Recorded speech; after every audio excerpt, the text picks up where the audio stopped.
Welcome to Impact Farming, where we introduce you to the people and ideas that will have a massive impact on your farming operation. Brought to you by Farm Marketer. Sit down, start the engine, and let's roll with today's show. Hello everybody and welcome to the show. We are live on location at the Outdoor Farm Show in Woodstock, Ontario. And today I have a fantastic guest with me. I have Chris Delaney. Chris is a lawyer. He is a family enterprise advisor. Correct. He is a speaker and he is the author of this amazing book, The Naked Opus. Thank you. You're very welcome. Welcome to the show. It's a pleasure to be here. I'm so excited to have you on and get you to share the Naked Opus and that way of thinking with our audience here. Okay. To start off, I just wanted to say you had me hooked from the very start of this book. Yeah. So I want to share that with our audience a little bit. Chris talks about the journey that he had working with clients on their estate plans for many, many years. And to quote you, you said that you felt like something was missing, that it was maybe missing purpose and suggestions might need a little bit more. And one day you had a memorable interaction with a client and it's what I call a game changer. Can you share that with us? Sure. So I was doing, as you mentioned, estate planning for clients, and I was also doing some business and farm succession planning for those clients, and I come at it from a legal standpoint. So you over the years, you begin to develop a series of questions that you like to ask, a series of topics that you like to make sure you cover, and eventually that becomes a bit like a checklist. So I was working with this one client, and it was actually, she was the culmination probably of three. But in the book, this was definitely the one that was the bang in the head for me. So she was an older woman in a very successful family business, not agricultural, but the principles would all be the same. And I was going through my checklist. I was just ticking off the boxes. How much do you own? Where do you own it? What are your children? What are their names, ages? How do you want to divide up your estate? And at the end of that, I presented some ideas that were very tax efficient. She would have saved hundreds of thousands of dollars in tax, as you could at the time. Excellent. And I looked across the table, and she pretty much was looking out the window, not paying any attention at all. Okay. And I thought, wow, I just saved you all this money, and you are not interested. And I realized that I hadn't connected with the real purpose. I asked all the questions that I wanted to have answered, and I really didn't dig down and spend any time finding out what was important to her. Okay. So I said to her, what I missed, right? Where did I miss? And she said to me, what I wanted you to do was to tell me how to get this wealth to my family. And she wasn't quite sure how to articulate it, but what I realized was, it wasn't, should I use a trust? Should I use a corporate vehicle? Should I use a gift while I'm alive?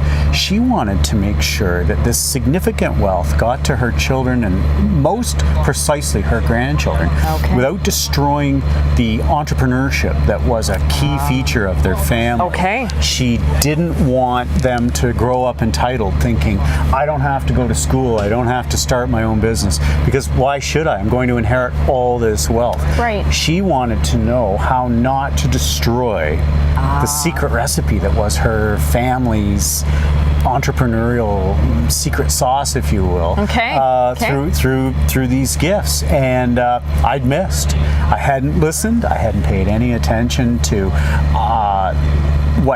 I hadn't dug deeper. I hadn't spent time to really find out what was the emotion, what was the fear that she was worried about. I ticked all the boxes that I needed ticked. And that was a real epiphany for me. It really, as you say, it was a wake-up moment. And I'm not doing this right.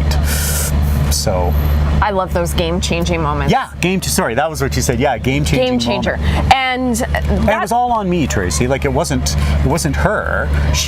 I should have been a better listener. I should have been a more authentic listener. But you know what? I think you were doing your job, doing fantastic advice, doing what is asked of you. But you found a better way. Yeah. And that is what I want to ask you. So that moment you did the light bulb game changer and you realized you had to do it a little bit different. Yeah. So how did that moment, what happened from there? Yeah. How did that change your career, your professional thinking? Sure. So driving down the 401 here in Ontario on my way back from that meeting, I realized I was going to have to do something different. Yeah. So I had been a lawyer for probably about 20 years at that point.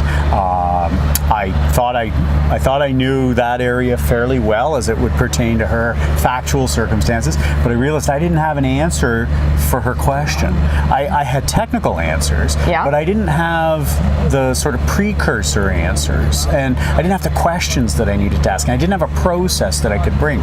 So I began to do I actually said to her in the meeting, I said, I didn't get to what you wanted here. Can we try this again in about 3 or 4 months? Thank goodness she was very open to it. She was very kind. Yeah. Good. And she got it. I think she was kind of excited that we had finally connected, right? Finally we connected. And which was my bad, but we got there. So I started to do some research. I started poking around on the internet. I started asking some other people outside of my professional circle about what they were seeing in the field as it came to, or as it pertained to planning with some purpose. What was where could I get some training to build a vocabulary and a process around purposeful planning. And so I found a group in the book. It's referred to as a San Diego group. Actually, I don't mind telling you what it was. For those that are listening, their website is amazing. It's a group in the United States called the Purposeful Planning Institute. They're it's centered out of Denver, but there's a huge Canadian contingent. Many of them are family enterprise advisors, as well as myself.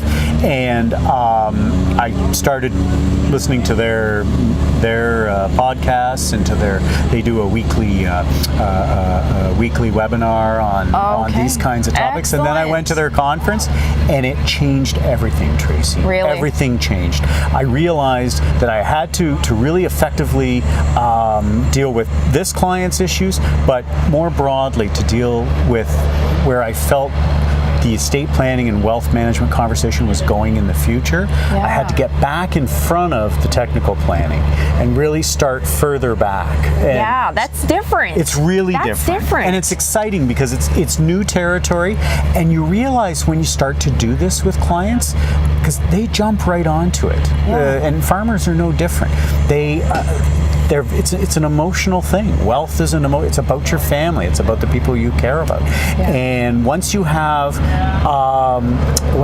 a framework for working through that, you can get to the and we'll talk about that later in the interview, I think, but you can get to technical solutions that everyone can engage with and that everyone will join in on and everyone will understand. So when you get into, the old trope like fair versus equal, for example, this is a framework where you can deal with that much more honestly and much more not less chaotically, but maybe less confrontationally. And wouldn't we all love that? Well, and it's family an old chestnut, right? Absolutely. Yeah. One of the big things about doing so then I also became a family enterprise advisor. So there were a lot of Canadian lawyers, accountants, financial planners, investment advisors who have done this training, and it's a holistic approach to the planning. And I know you have another speaker coming on who's going to give some additional detail on this, but it really is about building a different narrative around the planning and looking at family wealth from an enterprise standpoint, looking at the whole ecosystem of the family, the business, the ownership, and realizing that if I've got these three circles of influence, three dynamic circles of influence in a farm family, and I drop a big rock into one of those ponds, waves are going to cascade everywhere with implications. So there are no soft side areas of planning. It's all connected. And we do better planning once we realize that. And that, for me, was the big epiphany. So when I came back to this client sometime later, I met all of her children one-on-one, did interviews with them and their spouses. I met with the adult children, her grandchildren, that with all of their permission. And we found out what they wanted to do with the wealth. And at the end of the day, we started to make some gift advances while she was alive, because one person in particular wanted to make a significant career change. And he was at the right age to do it. But he didn't know how to ask his mom. You know, there were those are awkward conversations. Money is an awkward conversation, right? So, anyways, I think for me it was a game changer, and I think I've done better work with clients ever since then because I try to ask harder questions. I take more of a coaching approach to it now. I was going to say it's a little bit counseling, coaching, and then some strategic planning, right? The check the boxes, but the heart and the figures collide? They collide. Would that be all right? the time. Okay. Yeah. That's neat. And a lot of people naturally gravitate in their planning towards managing the figures. Right. Because they're manageable. Yeah. The other stuff. Come on. Family kids. Communication isn't an easy thing. Is that what you're saying? Well, there's no magic. It takes hard work. You were right on that. You know, I thought that was really neat too. I'm a business person. I'm a farmer, and there's a lot of stuff floating out there in the entrepreneurial world about mission and core values and vision to your business. I mean, let's be aligned in what we're doing as a business. So what I really loved about the book was you're taking that and putting that to estate planning. Right. Which is great because you know what? If we can open that communication, get everybody aligned, talk about the end goals, like you said, that's going to be a different planning process than check. Well, right? and so we were discussing as we were preparing for this, and we were sharing some statistics. 50% of adult Canadians don't have a valid will, don't have a will at all. Wow. Another 15% have a will, but it's outdated by their own admission. And so that's about 66% of adult Canadians who don't have a way to transmit their assets from one generation to the next in a reliable form. And for most people, if they don't have a more formal business or farm succession plan in place, their will is their backup document. So that really means, it does. I mean, you do the math. That's not great odds. Those are not great odds. I'm not a betting person, but don't take that bet. Yeah, I won't take that bet. Well, and you know, that's great that you brought that up. It's funny. I don't know if that's human nature, but sometimes I think we hope we're going to live forever and forget that we're not going to, and we fail to do planning. Now that you said that, in our industry, there is so many coin words: succession planning, estate planning, wills. Can you just take a moment to clarify what each one of those things are and how they fit together? Sure. So from my standpoint, and sort of the definition that I take, as a family enterprise advisor, we look at family enterprise wealth. So that includes the hard assets, so the land, the business assets. That would also include the investment assets, the recreational, so liquid investment assets, RSPs, maybe non-RSP, liquid market investments. We look at insurance. We look at recreational property. We'll look at all of those assets as well as potential inheritances and I think I said insurance, but those kinds of things. But we also look at I do anyways, look at the inventory of the family's assets, which would include, what does it mean, if you're the Smith farm family, what does it mean to be a Smith in that context? There's an intellectual capital that comes with that. There's things that you know that nobody else knows, or whether they know it or not, you know it, and you need to build on it, or you want to build on it and transmit it because it's been part of the sauce of your success. There's a social capital. So there's the standing that the Smith family might have in the community. That has value when you're trying to get a summer job. If you're a Smith child, that may have helped you. how do we make sure we recreate that and give that intergenerational value? There's also going to be the human capital. So what does each person bring? I have, in my own family, I have 2 daughters, and they're very different. They're both, in my eyes, they're the same, but they're not. They're very different people, and they bring tremendous value on different as different people to different situations. How can we build and make sure we maximize that as well? So the enterprise assets of a family are very broad. So when you hear me say I'm a family enterprise advisor or consider a family enterprise advisor, that's a very holistic approach. We're not just looking at one asset and how do we get it from A to B, right? We're not just looking at one tactic like tax planning. We're bringing together a broader group. Succession planning, when I look at succession planning, I think the textbook definitions you're going to see, the most normal, most common, I should say, rules of thumb you're going to see are that it is the process of transmitting ownership as well as the business management side of the business. So there's the succession of what is it that the operator knows about this business, and when I used to do presentations, the example I would always give is what happens if you die, if you have a stroke, or you don't have to die, you have a stroke.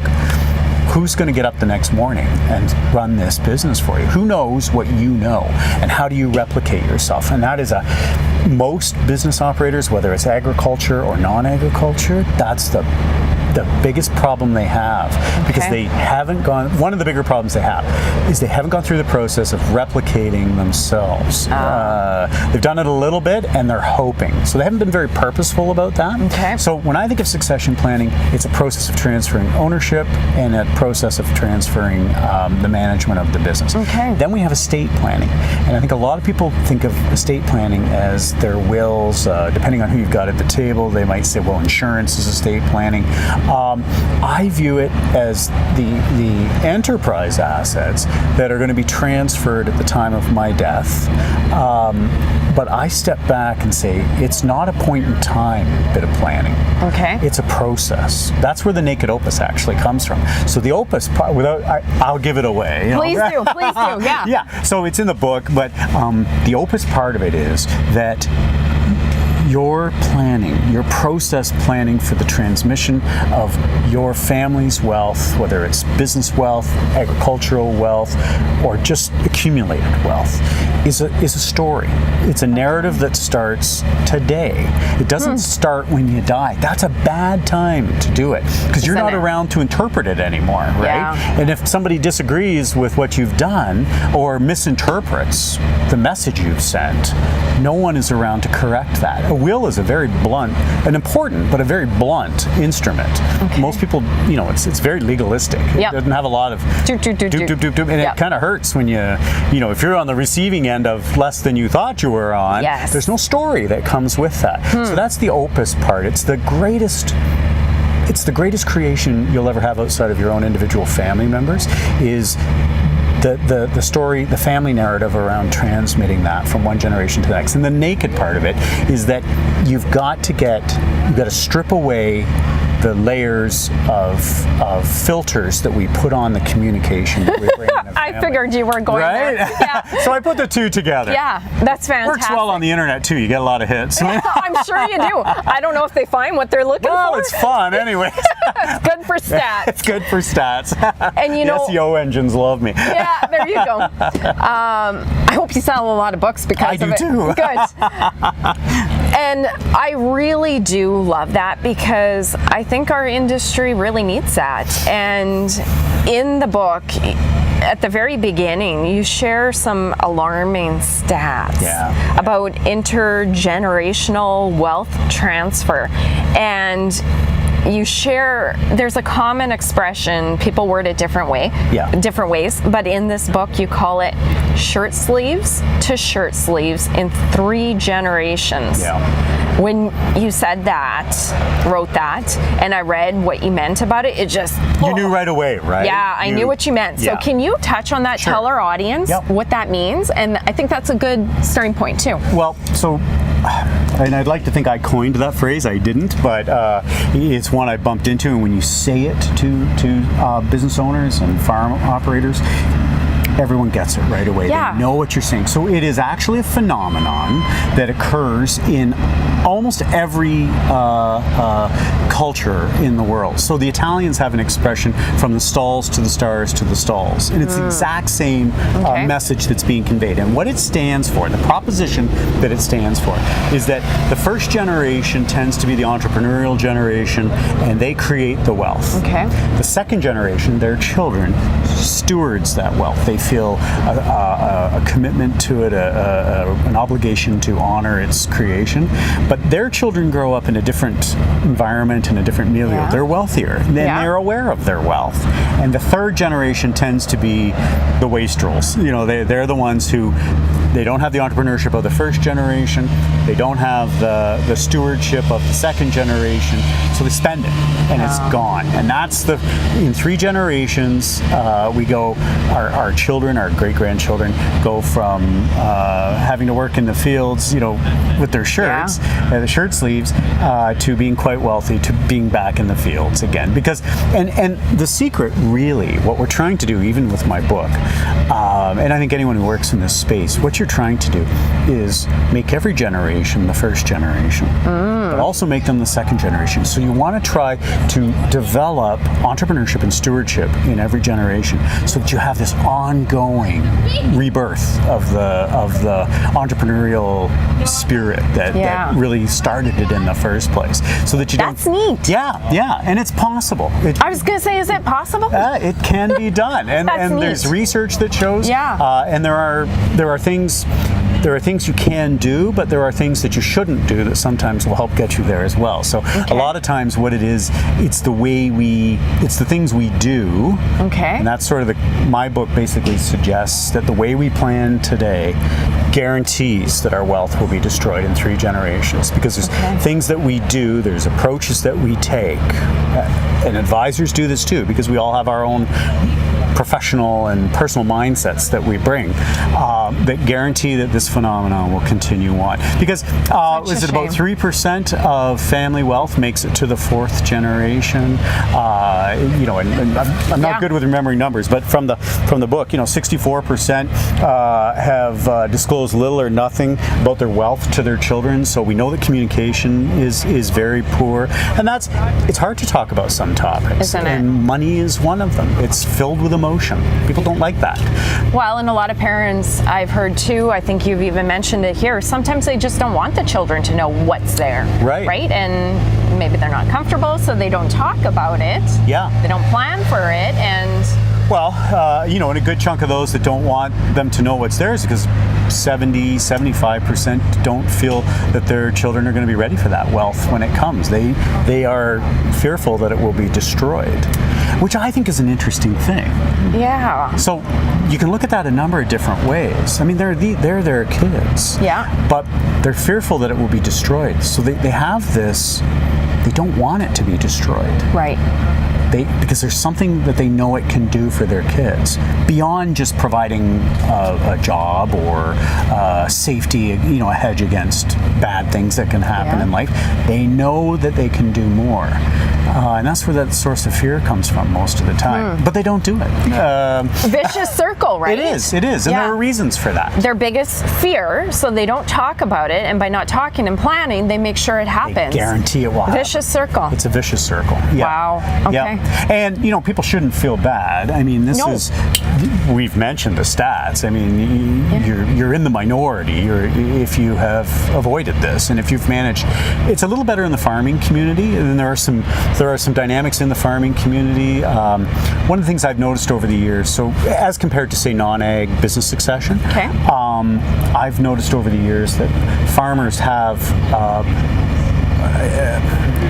it's sometimes unsaid, but there is a deeper desire to infiltrate their planning with a legacy aspect. That this I could see that. should last. Yeah. We would like it to last. Yeah. So they are a little better at that, but it's been my experience that about 20 25 to 30% have no formal succession plan, and for most farmers, for most anybody, that succession plan, if it's formal, that means it's written down. That often only means it's a will. Wow. And we know how many Canadians that are adults don't have a will. And we went through those stats, so that's really scary. Yeah. Wow. I find it alarming, and I find it shocking that in 2018 it continues. Well, and you know, that is why I have you on the show, and that is why we do this show. Yeah. Impact Farming. We are here to bring our farmers the people and idea that are going to impact their farming operation. And I'm going those places that aren't comfortable to discuss. Good because for you. You know what? You have to ask fierce questions. Oh, you have to be prepared to be courageous. You do, and this is such an uncomfortable area for so many people. But just on one hand, I can think of families I know that have been torn apart because proper planning didn't happen. And that truly at the bottom of these discussions is one of my missions. I want to bring individuals such as yourself with these types of ideas, these forward-thinking ideas, and go, okay guys, if we want to leave our farms to the next generation, which we all do, we got to do things a little bit different. Right. Let's set ourselves up so that we can beat those odds. And I think this conversation, your idea, the book, is a fantastic place to start. You're very welcome. Some of the things, you know, sort of in that vein, going with what you're saying there are some things that everybody does, and it's true in the farming community as well, that guarantees that wealth will be destroyed in 5 generations. That's what I want to know. Right. So there's a long list, and sometimes it's particular to different communities, but there are at least 4 or 5 things that we could point to right away that everybody probably should look at themselves in the mirror and say, are we doing this? Because if we are, we're at risk of falling to the Shirtsleeves paradigm. So the first thing is that this is hard work. This isn't going to be something that's going to be easy. You've got to commit time and treasure to it. So it might not be inexpensive. You may have to hire a team of advisors that work together and spend some time pulling you and holding your hand when you don't want to move forward and making sure you stay on track. It's not something that you can snap off in a month or two and hope that it's done. Because when you do that, you tend to focus on tactics. There's a behavioral economics concept called planning fallacy, and we're all subject to it. And what it is we all believe, if I sit down and go, I've got 2 months off, I'm going to do my business succession planning in 2 months, it's going to take 6 months. It's like having the kitchen renovated. It's going to cost $50,000. No, it isn't. It's going to take twice as long and cost 3 times as much. And that is true. We always underestimate. The other thing that we tend to do not a very good job at is assessing reasonably the risk inside we don't do you've probably come across this, a SWOT analysis. So we haven't really done a good job at that. We're fundamentally optimistic people. So I'll sit down, you know, I do this all the time, and depending on the humor of the client you're working with, if they've got 4 adult children, I will say to them, all right, you've got 4 married adult children, 50% of Canadian marriages end in divorce. Oh, you're going there. Which two? Oh boy, I'm like, is he going there? That's uncomfortable. It is. And then there's some laughing, going, oh, that's not going to happen to us. And then everybody starts looking at each other. Holy moly. Oh, geez. Okay, that's crazy. This could happen to us. But it's true. It is true. And that's, you know, we have 2 wealth redistribution schemes in Canada. Taxes are one, the other one is divorce. And so we don't assess the risk latent in our planning milieu, you know, in the sandbox, very fairly. We're overly optimistic about what we can do and about the bad things that will happen to us. We often fail to build process into the planning. So we tend to look at it tactically. Here's the tax solution, I'm done. And that's bad too. It's not enough. There's always more to it. It's very dynamic. We also tend to I think, there's a lot of reasons for this, but I think we tend to view estate planning and then sort of by extension succession planning qualitatively or quantitatively instead of qualitatively. Okay. We look at it in terms of numbers. I'm moving numbers around. But as I talk to you, if you're working with a family enterprise advisor, there's a qualitative aspect. We're moving a lot more than numbers around, and there are better ways to do this. And that's especially true on a farm. I met with some clients several years ago who had I never really fully appreciated the concept of a home farm. Yeah. I mean, I knew what it was, but I didn't appreciate the emotion and the power that was behind the concept of a family farm. So I was working with a family several years ago, and there were several siblings, and one of the siblings was on the home farm where all the business was transacted, everything came in and out of there, and there were other siblings spread around the home farm. Okay. And their children were not in the loop the way the children on the home farm were. Right. So that became something that was becoming an issue for the succession planning on the management side. I could see that happening. Yeah. And to their tremendous credit, they noticed that.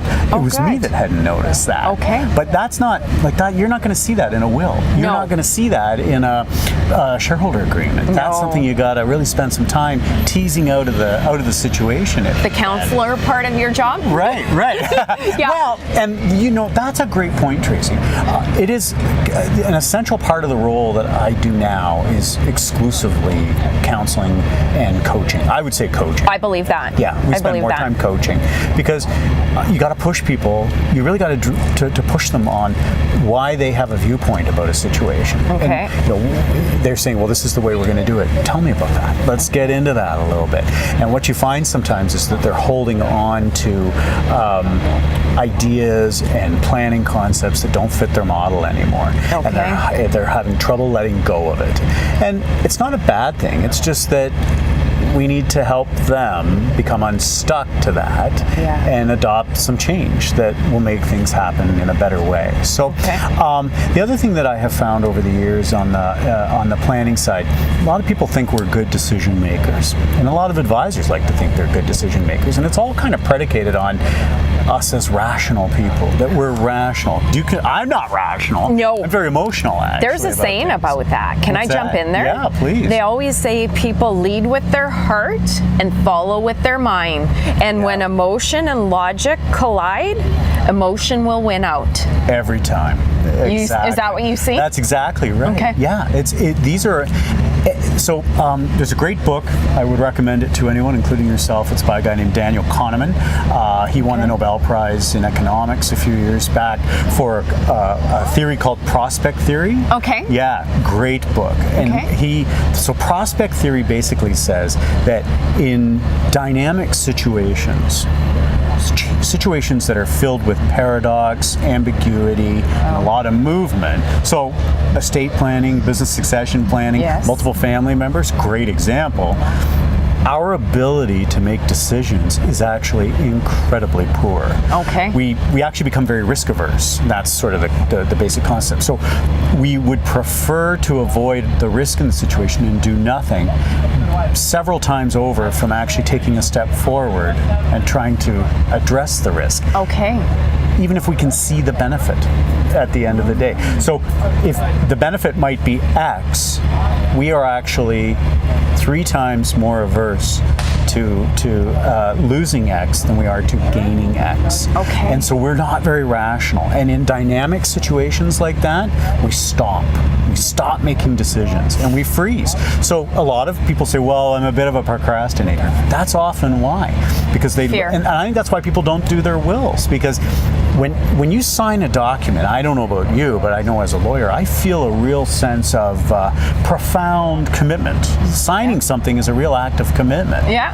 And if I sign a shareholder agreement or a will, I'm committing to this plan. Yeah. So if half of Canadians won't do that, and I think many lawyers will tell you their shareholder agreement experience. I've had people come into me and say, here's our shareholder agreement, and it isn't signed.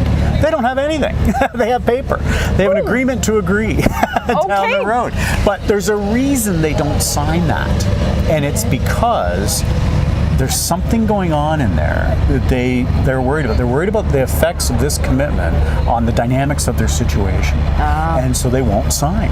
They're smart. We're smart, but that means we don't do the other planning. So we have to address that. We have to realize that as humans, our decision making is flawed. We're all subject to certain biases, and that if we have an advisor who can help us through that process, if we've chosen our advisor not necessarily exclusively for their technical skill, but for their ability to help our family communicate and to make decisions better, which is a better way of saying governance. Governance is just decision making.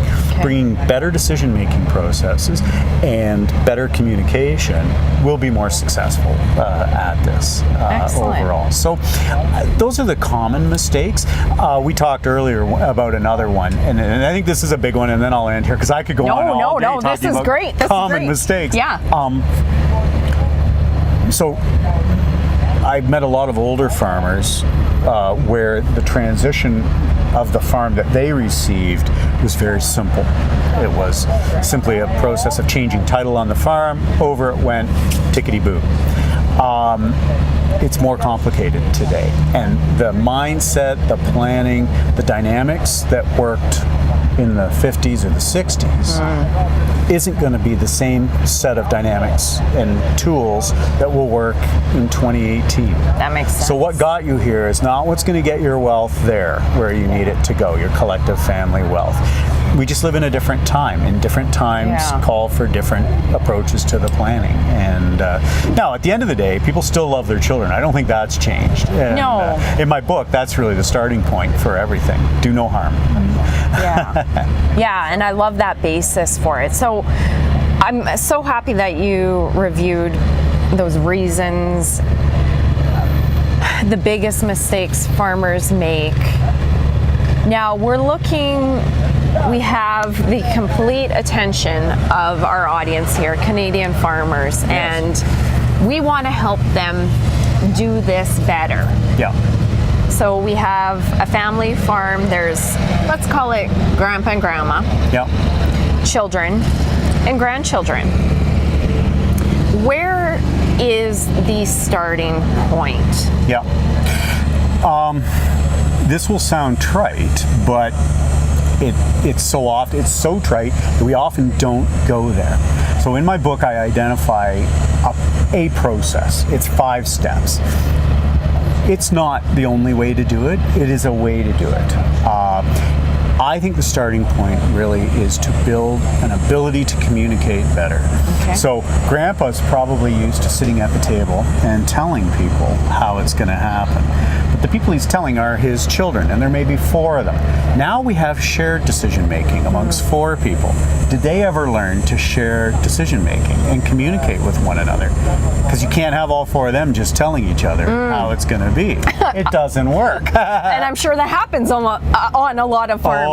It happens, and this isn't exclusively. This happens in all anywhere that decision making is being required across generations. So it doesn't even have to be a business situation. So that is one starting spot there. We'll just let that sanitation truck go by. A lot of things happening at the show here.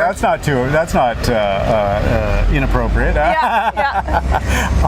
So when you're dealing with that kind of a dynamic where you've got grandparents sort of down to grandkids, I believe you start with building communication skills. The second step then, I think once you've got this ability to have family meetings and communicate with one another in a way that everyone wants to be engaged, they think that they've got a voice, they've got an ability to be a part of change and be a part of the process, then you start to add on things. So the next thing I would add in, and you might even start it as part of the family meeting process, is to start to identify the shared values in the family. And I know, again, this is something that a lot of people say they do, but they don't necessarily spend much time on it. The reason the values are important is that becomes the North Star against which you measure every decision you ever make. So if a tactic is introduced somewhere down the road, such as selling a piece of property or doing I like this. Right, or a corporate reorganization, you back test that decision against the values of the family. Does this represent the values that we have in our family? Clever. So, right? Yes. And what you're really looking for as a planner is, say you have two grandparents, and then you've got a set of married next gens, and then you've got multiple sets of the next generation from there. They're family. There are going to be shared values. Yeah. So you pick out those 2, 3, 4 shared values, and you make that the place you start to build on. So let's start. Let's start where we agree. Let's start where we're successful, and begin the planning there. And then we'll tackle the hard issues, because we're starting to build an ability to communicate and make decisions with a shared focus. And then when we get to the hard stuff that might cause a fight, or and that we're afraid to go to, we actually now have a capacity to touch those issues and maybe manage them. Maybe we can't fix them, but we can manage them a little bit. The third step that I look at is a mission statement, putting together what it is that this family is about and why are we together as a family. What does this mean? What does it mean to be a Smith family member, and where are we headed with this? So then the fourth step, and it's the most complicated step, it's the process step. So those first 3 steps are I'll call them the baby steps that lead you into the fourth step. The fourth step is the strategic model. And really it's about goals, objectives, strategies, so recipes for action, and then tactics. And too often in our planning, we start with tactics. We go right to the tax solution, and we're done. That's a tactic. That's not. Yeah. What are the goals? What are the values? Why did we do this? Right? And what if it goes wrong? What if it's really successful? What happens if it's wildly successful? Yes. Right? That problems can occur. And then the final step, and that is an ongoing process. That's not an event. So that's a process that the family intergenerationally does in their own way, whatever fits, because there's no fixed way of doing that. But annually, biannually, whatever the revisiting of this process is going to be for them, they do it on a regular basis. And any decisions that they're making on anything of substance is dealt with inside the matrix of that decision-making model. And then the final step is, I could have put it anywhere, but I put it at the end, and that was to make sure that you have an advisor circle around you that will support that kind of an approach, that isn't just going to take on a tactic and we're done. They're going to want to communicate. They're going to work together as a collaborative, multidisciplinary team. They're going to pull you through, and when you stop and you're stuck, they're going to get somebody who will help you get unstuck, and they're going to keep you moving at the end of the day. Because too often, and I think this is true, and you've maybe seen this. Well, I was just doing a presentation up the road probably 3 months ago, and I had a client come up to me. Well, I shouldn't say a client. It was someone in the crowd came up and said, I went to my lawyer a couple of months ago, and I said, I'd like to do some estate planning. And the lawyer responded by saying, well, what do you want to do? And the client, this person said, well, I don't know. That's why I'm coming to you. And the response they got back was, figure out what you want. I'll draw it up. Oh. And I think sometimes that's what people get. True. And that's overwhelming. If you're a farmer, you're great at farming. If you're a dance teacher, you're great at teaching dance. If you're a lawyer, you're great at lawyering. People don't know other people's questions to ask, and that's the hardest part, is the figuring it out. And the professional would just say, figure that out, and then I'll implement it. Right, and they'll do a great job. I think they need to get out in front of it, and that's what this process, or any process like this, brings to that. Yeah. Can I jump in there? I like examples, and I want to give an example, and hopefully I'm not way off base here. So we're going to talk about the high goal of what we want to achieve as a family. Call that the mission statement. Sure. Okay. So let's say there is grandpa, grandma, and 3 farm children. Yes. So that goal, for our audience here, just trying to put that down into actionable.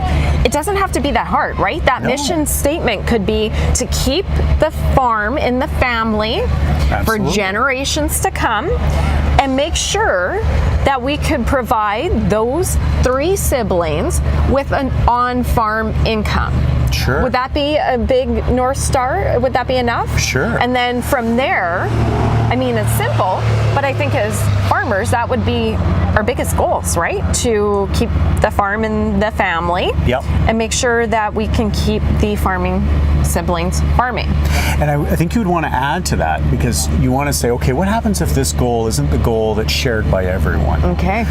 So let's contemplate an additional goal that is maybe even a little broader and says, what happens that it'll allow us to deal with the situation where someone doesn't want to be on the farm. Okay. And what does that mean for us? So is our goal also to make sure that anyone not on the farm is provided with every opportunity to be as successful as the farm children are? Perfect. Or whatever wording you whatever choose is as a going family. on in that family. Yeah. That is our goal, to make sure we take care of the farming children, the off-farm children. And then from there, every decision you make is going to be held against that. We want to sell a piece of land. Yeah. Well, how is that going to make sure that those 2 farming siblings can continue to generate revenue to make sure that they can survive on the farm? And how does that affect the off-farm? Right.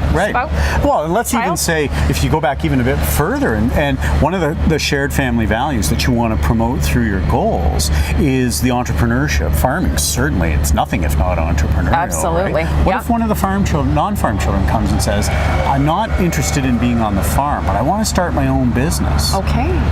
How do you respond to that? Okay. And the reaction I sometimes see is not that good, right? It could throw a loop in the plan. Throws a loop. But if you have a decision-making process against which to say, we're going to have a way to respond to that, and we're going to support that goal, and we're going to find a way to support that goal, and it's going to be a goal that is as every bit as important as keeping the farm children able to farm, for example. I love it. Then any step we take down the road tactically, we turn back and say, how does this achieve these goals? Because we have to achieve all these goals. Yes. So if it's hard to think off the top of my head. I know. Let's say transferring the farms to one child to the exclusion of the other children, and now the other children don't have the opportunity to pursue their goals of entrepreneurship. We haven't really advanced good example. all the goals in the family, right? Yes. We've advanced one to the exclusion of the other, and so that happens. That happens all the time, and it tends to happen at the tactical level. Something gets done, say, to avoid tax or minimize tax, and now we have a structure in place that's hard to move back on sometimes. Yes. Good. So that's how I think it's really pulling the decision-making process back even further and asking yourself all the time, why are we doing this? And by this I mean this thing we do, this business we're in, and why do we stay together as a family? Why is this even important? And if we always use that as the measuring stick against which we make every decision down the road, everyone will understand the decisions that we make. I love it. That reduces conflict, increases communication potential. I believe. Well, what a smart way. Just talk about it. But that takes time. It takes time to build that, and effort as well. And it takes an advisory circle that will support that and will commit their time and find people that can help you with that. Lawyers are great, accountants are great, but I think you want to find advisors that have a breadth of knowledge. It's like Maslow said, if the only tool in your toolkit is a hammer, after a while, every problem starts to look like a nail. So very true. We want to have advisors that bring a broad set of experiences, of readings, and I often say they need a broad set of centers of influence, professional, allied centers of influence that they can bring to your relationship. So they should be able to, if you don't know a family enterprise advisor, for example, or a farm business consultant, they do. And they understand the value proposition, and they're prepared to support that in conjunction with their own planning. Nice. And that's not always the case. It often is, but it's not always the case. Well, and just like farming, all of that planning is such a big skill set that you need that team there. You're right. You really do. It's very complicated. Wow. Estate planning used to be sort of a backwater area. It was a sleepy hollow because a wealthy Canadian had maybe $200,000. Well, today, with the boomers were incredibly entrepreneurial. Land values, as you know, in agriculture have gone through the roof. Quotas, very valuable.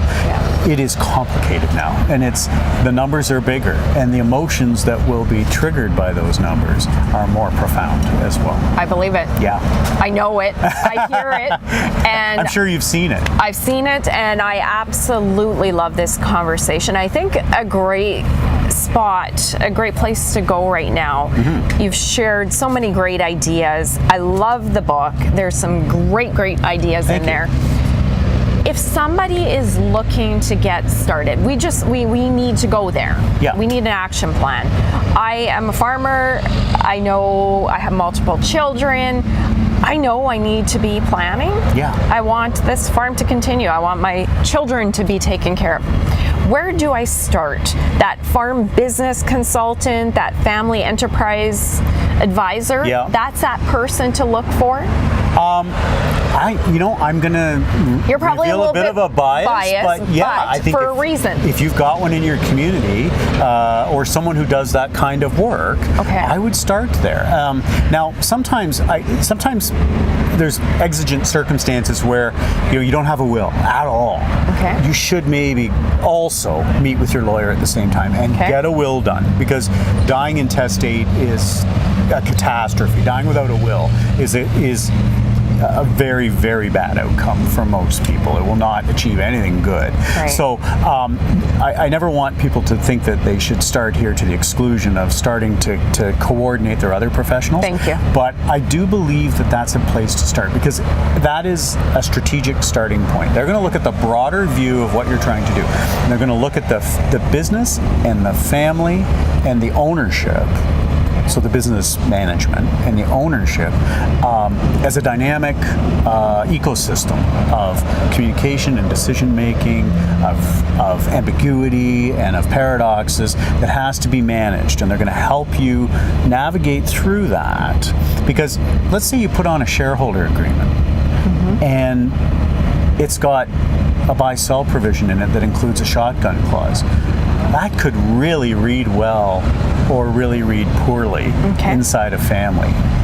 And nobody likes to have those kinds of conditions put on them, for example. That needs to be communicated. Is that an appropriate thing for our family? Yes, it's often a part of a standard agreement, but are we a standard family that way? Is that what we want to see? So I think I will reveal my bias there, and I will say that if you can find, or having said that, that training is often done by lawyers, often done by accountants. If you can find someone who's done that training, who also has the other professional hat that they wear, they're going to bring that sensibility to their planning model. So I would look for that broader mindset if you can find it. Now, you may want to ask around in your community and see if there's somebody that maybe they don't necessarily have that designation, but they do have that mindset that they bring, almost a coaching mindset that they bring. And they bring in other partners in the community. Yeah. I know in our community we have individuals that do the legal end of it, and then ones that do the investment. And they do tend to partner up for the farming community and put seminars on. Because it's so complicated. There's so many moving parts. And they already, whether or not they have that designation, we know they work together as a team. So that would be a good starting point. Absolutely, and that if you can't find that other starting point, that's the next best starting point. I think is to get them together as a team, and maybe start with the one that you have the closest relationship. So, a lot of lawyers are transactional. I love lawyers. I am one. My best friends are lawyers. I think they're great people, but most people don't like to call their lawyer unless they have to, right? And that's just a reality. There's investment advisors are actually pretty good at this. There's sort of an awakening going on in that community. Accountants are very good at this generally too. So really anyone who's got a broad mindset that is going to be able to build the team and take the time. I think that's, if you're assessing your existing team, you want people that can ask fierce questions and aren't prepared to just back off. So let me just step back a little bit. Lawyers have a client. So if I'm your lawyer, you're my client. And if we're in a business setting, you're my client to the exclusion of the other family members. So I don't act for your mother, and I don't act for your kids. Yes. I act for you.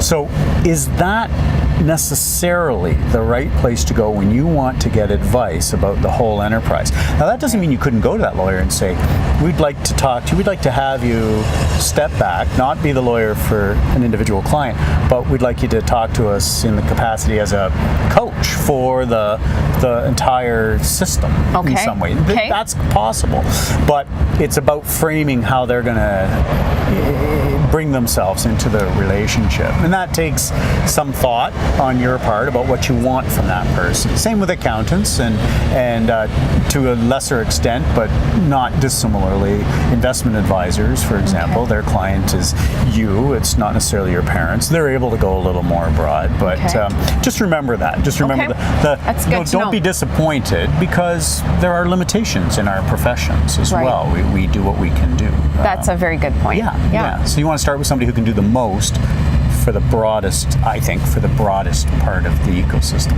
So if you can find a family enterprise advisor, again, I'm biased because I have that designation and I believe in it. But, and there are many individuals out there with that as well. And that is in existence for a reason. It's a holistic approach, right? It's responding to a need. People are looking for that approach too, and that is something I've noticed over the last 15 years in particular. And that was what that whole opening vignette in the book is. That was somebody who wanted that, and it was sitting right in front of me, and I didn't see it until I saw it, and she hit me on the head with it, basically. Well, and we're so glad that she did hit you on the head with that, and that I am too. Really, because you know what, when we have those moments and we spot a shortcoming in the system or a way we can do it better, things like this are born, and we change the system going forward. And can I share a little story with you about? Please. And this is personal. In January of this year, my family likes to. Our favorite place in the world, our refuge, our quiet space is Hawaii. That's where I went for my honeymoon. It's always been a really emotionally powerful place for me. On January 13th at 8:13 in the morning, we were down trying to get some oceanfront chairs. It was a Disney resort. Anyone who's been to a Disney resort will know you've got to get up before the sun comes up to get any good poolside chairs or anything like that. So we were down there, and on the Amber Alert system in the 808 area code, which is Hawaii, we got this text message on our phone, and I saved the screenshot. And it says, ballistic missile threat inbound to Hawaii. Seek immediate shelter. This is not a drill. Oh my goodness. It was really scary. Yeah. You're skeptical, but you don't see that every day. So we're down there, our daughters, who are university age, were sleeping up in the room. We couldn't get them. So they had shut the elevators down because it was an emergency situation. We had to go up the stairs instead of down. It was very, very scary. Finally, we got them. Saw them in the crowd. We were able to meet them because the whole system was being overloaded by text messaging. So we met them at the front of the hotel and kind of collected ourselves. Yeah. And at that moment, I didn't know what was going to happen. About 5 minutes later, we started to get texts, and Twitter was reporting, not a real thing. Thank goodness. Yeah. But what I can tell you, Tracy, is that in that whole 12 minutes, not once, for 1 second, did I think about my money, the business that I have, the book that was coming out a month, it was printed a month later, my house, anyone else. All I thought of were the other three, but specifically the kids. Yeah. And once we were together, it was okay. It didn't really matter anymore. It was sad. It was going to be, if it was real, it was going to be terrible. Yeah. But I never thought of that. And that, I think, is true for everybody. Mm-hmm. When we are really forced to think about what it is and why we do things, it's not the money. Yeah. It's not the prestige. It's not the legacy. It's the ones we love that we really care about. So often in presentations, I will take somebody will say, well, I like to do estate planning or tax planning. I want to reduce my taxes. And I'll say, can I ask you some questions? And what I'm going to ask them is why 5 times. Okay. So they'll say, well, I want to reduce my taxes. And I'll say, well, why do you care about that? Well, I want there to be more money available. Why do you care about that? Well, because I'm leaving that to my kids and I want them to have more. Why? Tell me about why that matters. Well, I want them to have the money so they can do things. And why is that important to you? Well, because I want them to have the opportunities to pursue a life of pleasure and opportunity and meaning. And why is that important to you? Because I love them and I care about them. And what I did there, and you highlighted this earlier, I took that starting point, I want to reduce my tax, instead of just going off and providing a tax planning solution, which is what often happens, I pull it back and say, why do you even care about that tax solution at the end of the day? Because then we can assess whether that tactical choice, the solution we might choose anyways, fits that why. Right. We assess it for what it can do if it works. What happens if it doesn't work? How are we fulfilling that why? And I think it sounds like a lot of work. It really isn't. It's clever.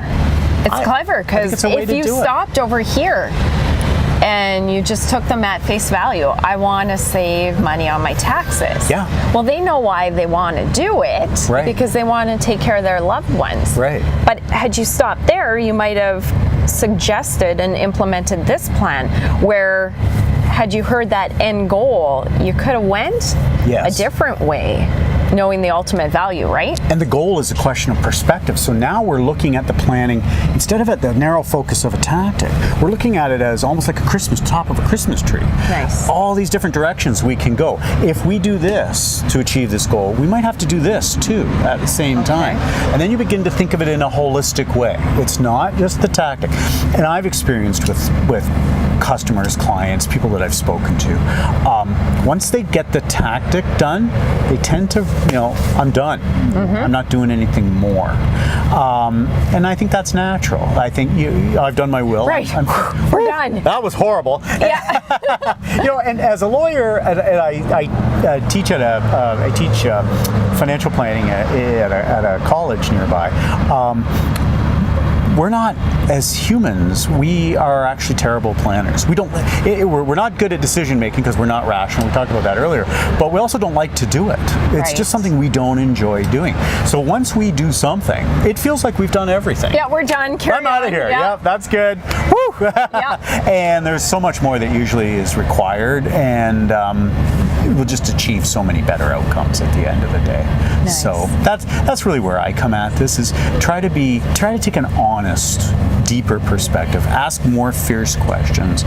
As advisors, be prepared to go into the dirty areas and have educated yourself in a way that allows you to help them through the dirty areas. You don't have to be a psychiatrist or a family therapist, but if you sense a situation might benefit from that, you should get people into those situations, and there's a way to do that.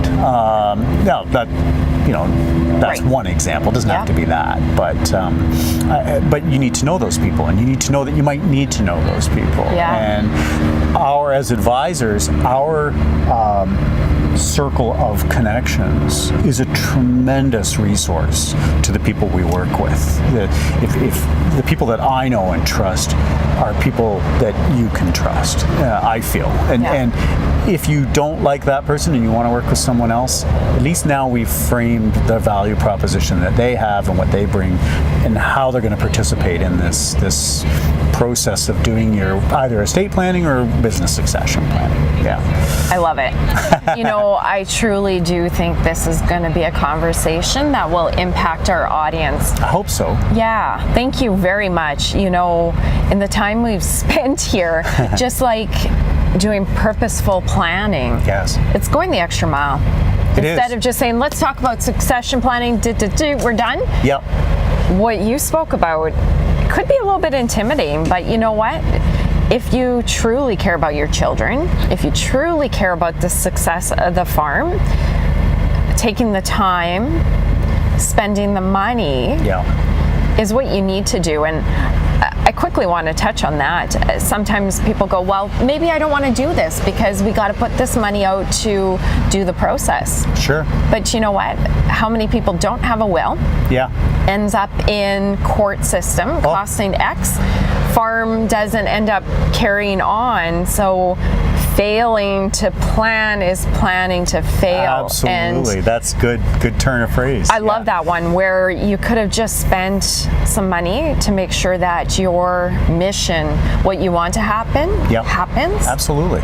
Instead of doing the wait and see approach. Well, and people often refer to this as soft side planning, which I think is a bit pejorative in a way, because it immediately elevates the other tactical planning as somehow hard, meaningful planning. But I can tell you that if we don't deal with the emotions and the dynamics that are going on, a litigation lawyer is. Yeah. And he or she is going to charge $500 an hour, and each party's going to have 2 or 3 going on. $1,500 an hour is a hard cost. There you go. The loss of the farm, the loss of the legacy, and just the general ill will, which I have never met a parent who said, my goal, my mission is to make sure my kids don't get along and can't have Christmas together or whatever holiday they celebrate. I've never had that, and yet I've seen plans where that is a distinct possibility. And it's too bad. It's like you said, it's just really not going that extra mile and asking the hard questions. Well, plans where that might happen, or lack of plan altogether. That just almost guarantees that, right? Absolutely. Yeah. Absolutely. Well, I could continue to chat about this for hours. I think we probably even just hit the tip of the iceberg. I know this conversation. It is. And that's where I want to go. Let's start that conversation. Let's talk about the Naked Opus way of doing it. And in the book, I call it the abundant estate. There we go. The abundant estate. And the idea is that following that 5-step process will bring abundance to your family. View your wealth, view your family as a source of abundance and a source of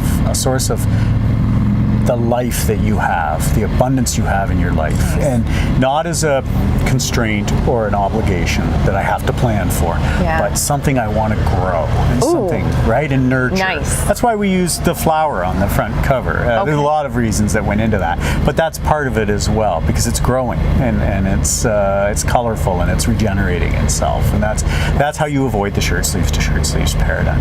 Excellent. You know what? That is perfect words of wisdom to wrap up this conversation. Thank you. I am going to include full links to the book on our show page. So anybody that wants to pick up a copy, they can head on over to your website. Yeah, so it's available nationally in Chapter's Indigo stores. You can also get it on the Chapter's online site, as well as the Amazon online site for individual copies. If you want, if you have an event where you would like to have me speak about this, come to my website, which is www.nakedopus.com, and there's lots of information there as well. Excellent. And we will be giving away 3 copies, so make sure to enter into the contest at the bottom of the show page. That was fantastic. Thank you so much, Tracy. Thank you. I'm so excited that you took the time to spend the time with me, because I think this is really important, and I think it's something that's going to become more common in the planning world. It's a conversation. I hope so. I hope so too, because I think it can make a difference. Absolutely. Thank you for your time. All right, thank you. You've been listening to Impact Farming. For more great episodes and articles designed to help you manage and grow your farming operation, head on over to farmmarketer.com. Don't forget to sign up while you're there. We will see you on the next episode.